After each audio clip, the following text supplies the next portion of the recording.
Myself, Mr. Mahipal, Associate Professor and Office Sitting Principal. आज मैं BA part 3 के first paper international economics का Adam Smith का अंतरराष्ट्रीय व्यापार सिद्धांत के बारे में बताने जा रहा हूं। अंतरराष्ट्रीय व्यापार के संबंध में ऐतिहासिक रूप से हम देखें तो कभी उसको नियंत्रित करने के पक्ष में तरक दिए गए, कभी उसको स्वतंत्र छोड़ने के पक्ष में तरक दिए। लेकिन ओवरऑल आज हम देखते हैं तो व्यापार का आज की अर्थव्यवस्था के अंतर्गत बहुत महत्व है। हर देश अपना व्यापार बढ़ाना चाहता है, हर देश अपने निर्यात को अधिक करना चाहता है, जिससे कि उसके पास विदेशी मुद्रा का भंडार हो, उसका भुगतान संतुलन जो है वो उसके फेवर में हो और आयातों को कम करना चाहता है। परंतु हर देश आर्थिक विकास के इस समय में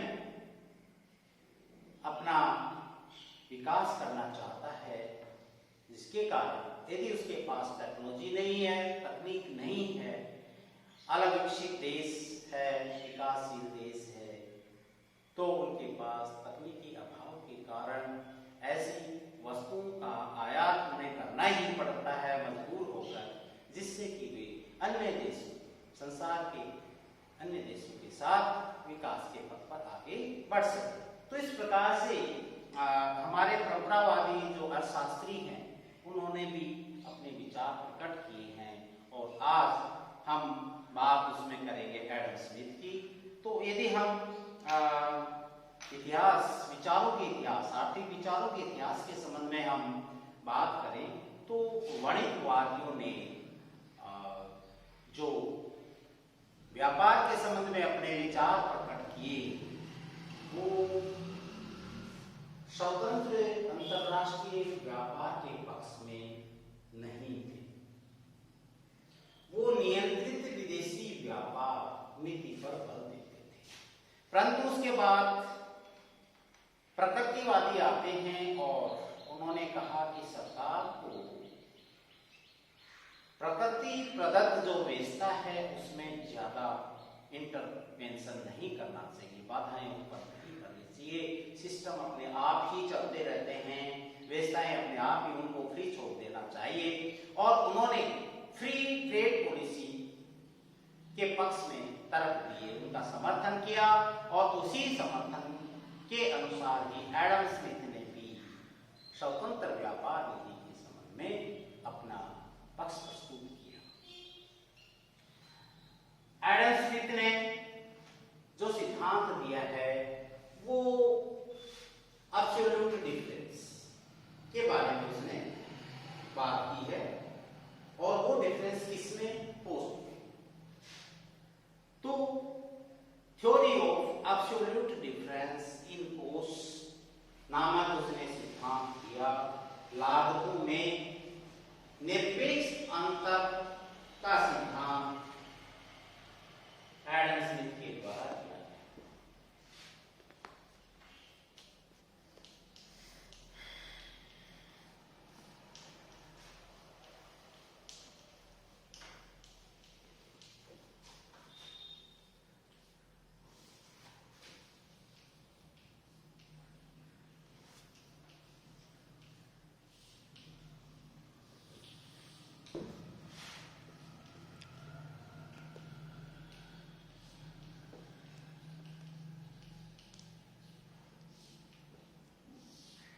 एडम स्मिथ के द्वारा लागतों में निरपेक्ष सिद्धांत दिया गया।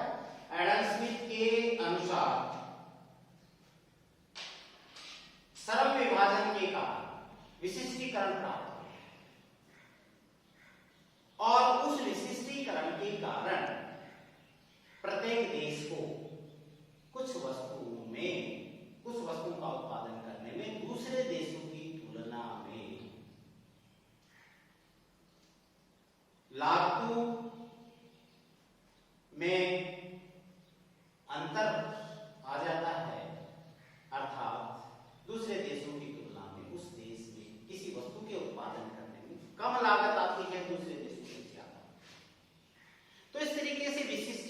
प्राप्त होने के कारण कुछ वस्तुओं के, एक देश को कुछ वस्तुओं के उत्पादन करने में उन्हें लाभ प्राप्त होते हैं, उनकी कॉस्ट कम हो जाती है विशिष्टीकरण के कारण, और वह दूसरे देशों की तुलना में लाभप्रद स्थिति में होता है, जबकि कुछ अन्य वस्तुओं की तुलना में दूसरे देश अधिक लाभ की स्थिति में होते हैं, वहां उन वस्तुओं की कॉस्ट कम आती है। ये एब्सोल्यूट डिफरेंस जो है ये डिपेंड करता है बहुत सारे फैक्टर्स, वहां श्रम की क्या स्थिति है, टेक्नोलॉजी की क्या स्थिति है, या अन्य उत्पादन के साधनों की क्या, रॉ मटेरियल की क्या स्थिति है, कच्चा माल यदि जहां जूट बहुत अधिक होता है तो वहां पर नेचुरली जो है विशिष्टीकरण होगा, और वहां पर उनकी जो कॉस्ट है वहां पर जूट उत्पादन में वो कम आएगा।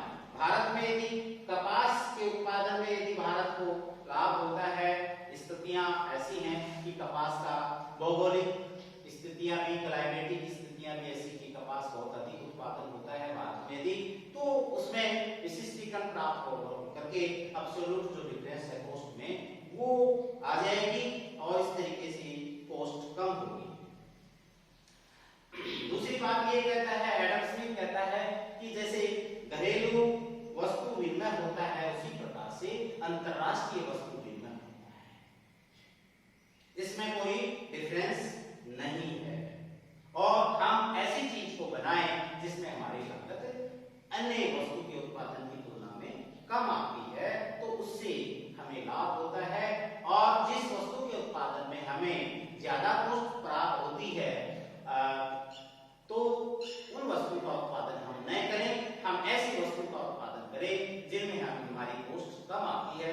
तो रिजल्ट ये होगा अंतरराष्ट्रीय स्तर पर कि दोनों देशों में जो है उत्पादन अधिक होगा दोनों वस्तुओं का, और एक दोनों देशों दोनों वस्तुएं जो है वो कम प्राइस पर मिलेगी।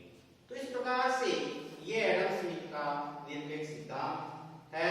तो कहता है कि वो किसी देश को निरपेक्ष लाभ होता है, किसी वस्तु के उत्पादन में दूसरे देश को दूसरी वस्तु के उत्पादन में निरपेक्ष लाभ होता है, एक देश को किसी अन्य वस्तु के उत्पादन में निरपेक्ष हानि होती है, दूसरे देश को दूसरी वस्तुओं के उत्पादन में हानि होती है, और वह देश उसी वस्तु का निर्यात करेगा जिसमें उसको निरपेक्ष लाभ है उत्पादन करने में, और वह आयात करेगा ऐसी वस्तु का जिसमें उसे उत्पादन करने में निरपेक्ष हानि होती है। अब हम एक एग्जाम्पल के द्वारा इस सिद्धांत को एक्सप्रेशन कर सकते हैं।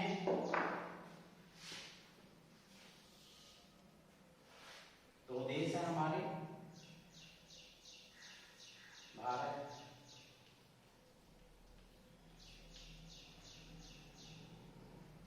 और बांग्लादेश।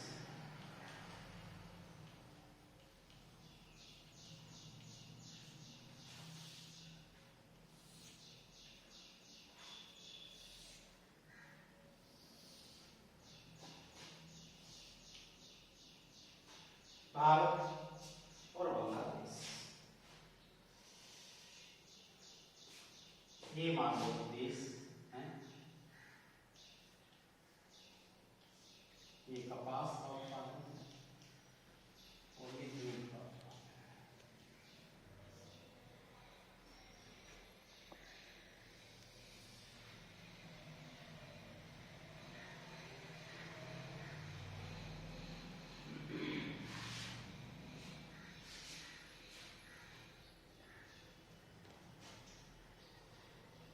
हम उत्पादन लागत इसमें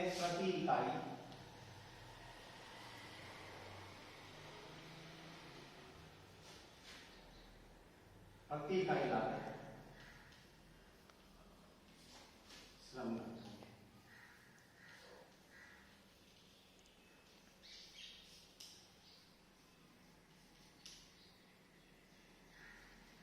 मान लो भारत कपास में 5 है, ये जूट है 10 है, प्रति इकाई लागत यहाँ 10 और यहाँ 5।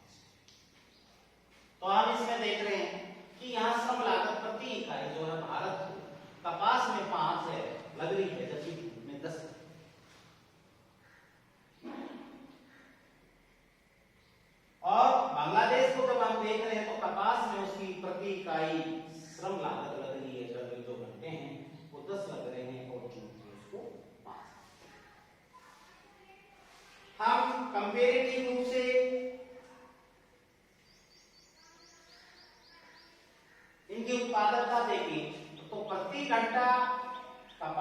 उत्पादकता प्रति घंटा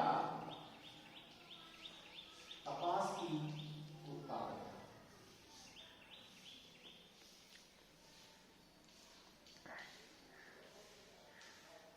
यदि हम देखें भारत, तो ये है 1/5, बांग्लादेश तो ये है 1/10। इसी तरीके से प्रति इकाई हम जूट की उत्पादकता, जूट की उत्पादकता, तो ये भारत है 1/10 और बांग्लादेश है 1/5। तो इस प्रकार से उत्पादकता को हम देखें तो नेचुरली जूट में जो विशिष्टीकरण प्राप्त है, निरपेक्ष लाभ है, वो बांग्लादेश को है और कपास में भारत को है। इसलिए क्या किया जाएगा कि जूट का उत्पादन बांग्लादेश यदि करता है, उसे और विशिष्टीकरण प्राप्त होगा और विविधताएं प्राप्त होंगी उसे, और आर्थिक लाभ प्राप्त होंगे उसे। तो इसके अंतर्गत विशिष्टीकरण के कारण ये कम लागत में जूट का उत्पादन है। भारत का खर्चा उसमें ज्यादा है, भारत को जो विशिष्टीकरण प्राप्त निरपेक्ष लाभ है वो कपास में। तो इस प्रकार से ये हम देखें कि इसका रिजल्ट क्या होगा कि बांग्लादेश को तो जूट का उत्पादन करना चाहिए, भारत को कपास का करना चाहिए। दोनों देशों में ज्यादा उत्पादन होगा और बांग्लादेश को जूट निर्यात करेगा, भारत जो है वो कपास का निर्यात करेगा, भारत कपास का निर्यात करेगा, जूट का आयात करेगा। बांग्लादेश जूट का निर्यात करेगा और कपास का आयात करेगा। और इस प्रकार से यदि हम देखें कि इनकी उत्पादकता की हम तुलना करें तो नेचुरली हम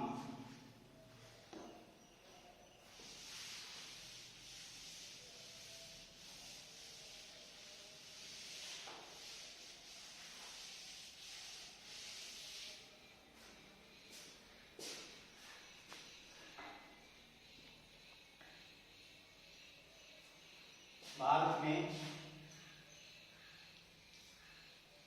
0.2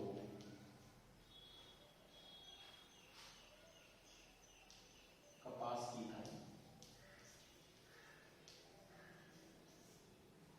कपास की इकाई 0.2 इकाई कपास,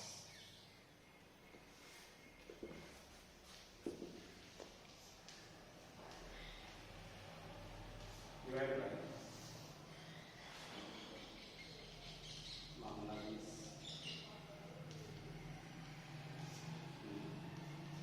0.1, क्योंकि वो था 1/5 भारत का और बांग्लादेश का 1/10 इकाई कपास। दूसरी तरफ हम देखें जूट की, भारत में 0.1 इकाई जूट और बांग्लादेश में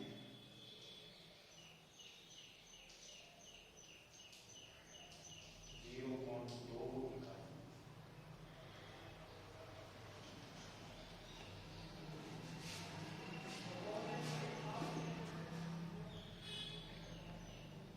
तो हम ये देखें कि कौन ज्यादा है, तो इसमें ये 0.2 है, 0.1 या 0.1। तो कहने का अर्थ है कि भारत को कपास में उत्पादन में ज्यादा लाभ होगा, जबकि बांग्लादेश को जूट में ज्यादा लाभ होगा। इस तरीके से इनका अंतरराष्ट्रीय व्यापार होगा, दोनों देशों के बीच व्यापार होगा और उसमें भारत बांग्लादेश को सस्ता कपास बेचेगा, बांग्लादेश भारत को सस्ता जूट बेचेगा और दोनों देशों में इनका ज्यादा उत्पादन होगा। और इस प्रकार से ये विशिष्टीकरण को महत्व देते थे एडम स्मिथ ने, ये अपने जो थ्योरी है एब्सोल्यूट कॉस्ट डिफरेंस थ्योरी है, इसका प्रतिपादन किया। धन्यवाद।